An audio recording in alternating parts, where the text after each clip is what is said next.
Welcome to Rayat Shikshan Sanstha English Medium. Today's we are going to learn lesson number 3, Applied History, Standard 10, Subject History. In previous video we learned about what is applied history and research in various fields. And today we are going to learn our next topic, that is applied history and our present. So students, people often ask about the practical value of history. The answer to the questions about the nature of applied history answers this question as well. The visible and invisible relics of the past exist in the present. We nurture some kind of curiosity, attraction toward them. We wish to know more about their history because they represent the creative thoughts and traditions of our ancestors. It is our heritage. It helps in building our identity. The history of our heritage links us with our origin. Hence, it becomes necessary to preserve and conserve it for future, for our benefit as well as for the benefit of future generations.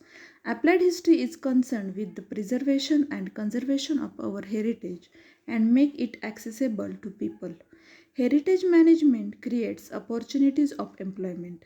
In brief, applied history can be described as understanding of our present with the help of history and finding the right direction for the benefit of our future.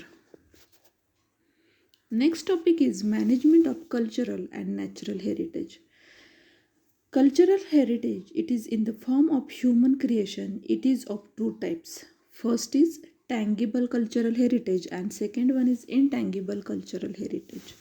So let's learn tangible cultural heritage. This type of cultural heritage includes ancient sites, buildings, artifacts, manuscripts, sculptures, paintings, etc. It means which heritage we have to see, or a heritage which are visible is called tangible cultural heritage. Next topic is intangible cultural heritage. Intangible cultural heritage means we can't see but we feel or we understand the historical information about these materials. So this type of cultural heritage includes the following things: oral traditions and their language, traditional knowledge, social customs and rituals of celebrating festivals, styles of performing arts, certain traditional skills, communities, groups who represent such traditions, customs, and skills. Next is natural heritage. The concept of natural heritage gives importance to the thought of biodiversity. It includes the following things: fauna, flora, ecology, and geomorphic characteristics, which is crucial for sustaining the flora and fauna of a particular region.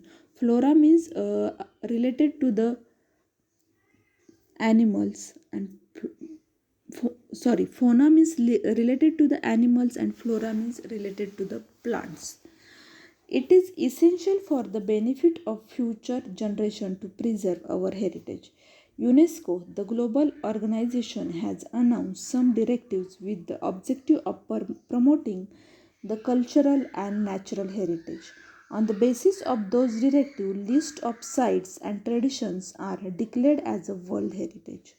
The list of UNESCO's World Natural Heritage now includes Western Ghats.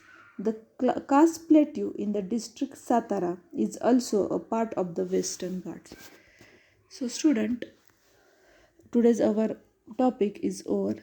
Thank you.